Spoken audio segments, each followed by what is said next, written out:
14 নম্বর দেখো, আয়তাকার একটি ফুলের বাগানের দৈর্ঘ্য 150 মিটার এবং প্রস্থ ছিল 100 মিটার।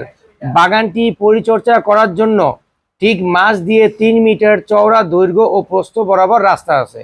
ক নাম্বার বলছে উপরের তথ্যটি চিত্রের সাহায্যে সংক্ষিপ্ত বর্ণনা দাও। মানে এই তথ্যটা আমি কি আকারে প্রকাশ করব? চিত্রের আকাশে। ওরা বলছে যে আয়তকার একটি বাগান, আয়তকার আগে চিত্র অঙ্কন করবো। সবাই পেন্সিল দিয়ে আর স্কেল দিয়ে করবা। হ্যাঁ, আমি ধরো এই যেটা হলো আয়তকার,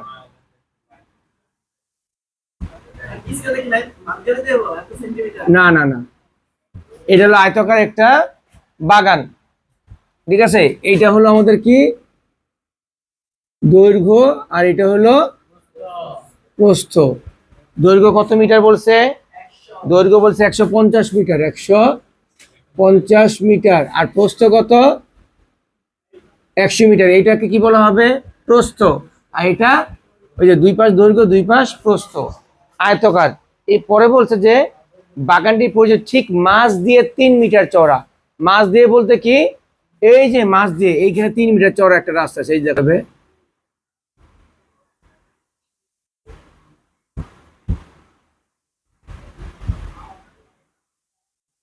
এটা মুছে দিব আমি, এই যে, ঠিক আছে। এই যে আমাদের চিত্র। ওরা বলছে যে বাগানটা ঠিক মাঝখান দিয়ে, এই যে মাঝ বরাবর দৈর্ঘ্য আর প্রস্থ বরাবর, এটা হলো কি দৈর্ঘ্য বরাবর, এটা হলো প্রস্থ বরাবর। এটা কয় মিটার?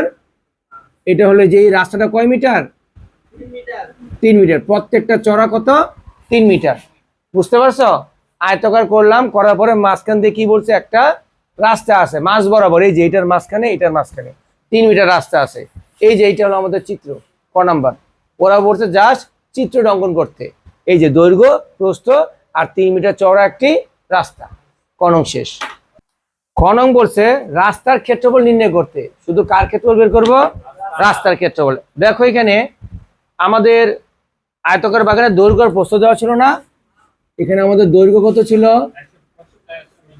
150 মিটার আর প্রস্থ 100 মিটার, ঠিক আছে। দৈর্ঘ্য ছিল 150, প্রস্থ ছিল 100 মিটার। এখন থেকে এই যে একটা রাস্তা আছে, রাস্তা লিখবো যে দৈর্ঘ্য বরাবর রাস্তার ক্ষেত্রফল বের করব। দৈর্ঘ্য বরাবর রাস্তার ক্ষেত্রফল, দৈর্ঘ্যটা কত ছিল? 150 গুণন রাস্তা কত? এত বর্গ মিটার। মানে দৈর্ঘ্য ছিল 150টা এবং এখানে রাস্তা আছে না, 4 পাশ দিয়ে 3 দিয়ে গুণ দিব, কত আসে তাহলে? 450 বর্গ মিটার, তাই তো? দেখো এখন তোমরা প্রশ্ন করছো স্যার হইতে রাস্তা সহ রাস্তা বাদ এগুলো কেন লিখিনি, তাই না?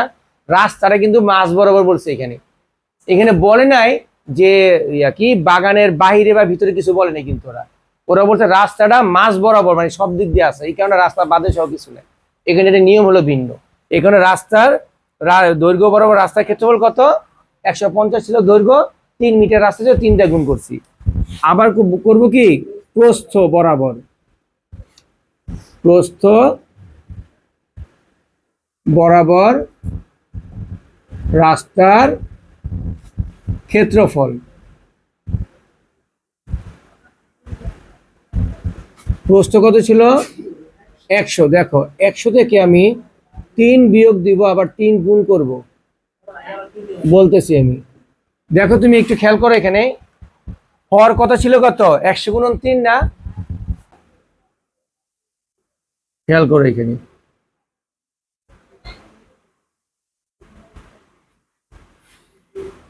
এই তো আমাদের চিত্রটা, তাই না? এটা আমাদের চিত্র না? এরকম তো চিত্র ছিল। দেখো এই যে 3 মিটার, এইটার পুরোটা রাস্তাটা কত? 3 মিটার না? আমি দৈর্ঘ্যতে 3 নিয়ে নিছি না? যদি আবার প্রস্থ নেই, এই 3টা আবার চলে আসতেছে না? এই যে এতটুকু রাস্তা আবার বাড়তে আসছে, এতটুকু রাস্তা আমি নিছি নাকি নিয়ে নিই সেটা বলো আগে। এতটুকু রাস্তা কিন্তু আমি নিয়ে ফেলছি যে যখন দৈর্ঘ্যটা করছি। এই দৈর্ঘ্যটা করলে কিন্তু 3 মিটার চলে নিয়ে আসছে অলরেডি। তার মানে এইখানে 3 মিটার আমি কি করব? বাদ দিতে হবে, কারণ পোস্ট না হলে 3 মিটার দুইবার হিসাব করা হবে।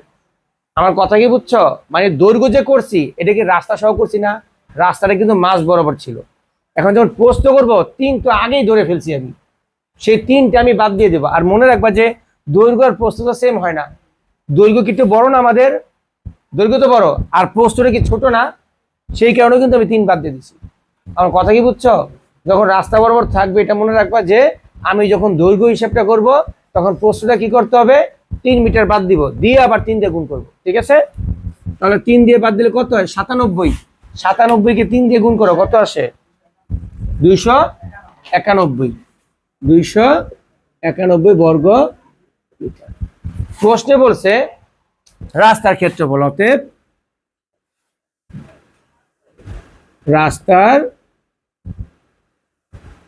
ক্ষেত্রফল, একটা ক্ষেত্রফল কত পাইছি? 550। আর একটা ক্ষেত্রফল এত বর্গ মিটার, যোগ করলে কত আসে দেখো তো?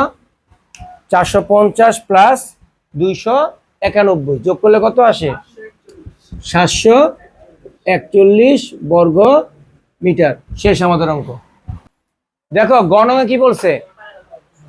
গণকে বলছে রাস্তাটি পাকা করতে 25 সেন্টিমিটার দৈর্ঘ্য ও এত সেন্টিমিটার প্রস্থ বিশিষ্ট কয়টি ইটের প্রয়োজন? আচ্ছা, আমরা অলরেডি রাস্তার ক্ষেত্রফল পাইছি না? আমরা রাস্তার ক্ষেত্রফল কত? রাস্তার ক্ষেত্রফল কত? 741 বর্গ মিটার। এখন দেখো ইটের একটা মাপ দেওয়া আছে না, ইটের দৈর্ঘ্য কত? ইটের দৈর্ঘ্য 25 সেমি। এখন খেয়াল করো, এইটা আছে আমাদের মিটারে, তাই না? এটা আছে কি সেমি, সেমিরে কি বানাবো আমি? মিটারে প্রকাশ করব। কেমনে? 100 দিয়ে ভাগ করলে আমাদের মিটার চলে আসবে। 1 মিটারে কি 100 সেন্টিমিটার লিখে দিই আমি, যে 1 মিটারে 100 সেমি। এটা কি বুঝছো কেন করলাম? কারণ দেখো আমাদের আসলে মিটার আছে না সব, এটা তো সেমি, সেমিরে মিটার প্রকাশ করলাম। ঠিক আছে, ভাগ করলে কত আসে? 0.25 মিটার। সেম ভাবে ইটের দৈর্ঘ্য এখন লিখবো ইটের প্রস্থ। প্রস্থ কত দেওয়া?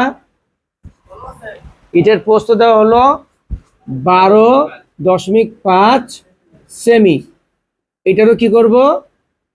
100 দিয়ে ভাগ দিব, কত আসে দেখো তো, লিখে নিবা এখানে। দেখো 12 কত? 0.125 মিটার। তাহলে দেখো ইটের দৈর্ঘ্য আর ইটের প্রস্থ পাইছি, তাহলে এখন ইটের কি বের করবো? ক্ষেত্রফল বের করবো। আমরা দেখবো অতএব ইটের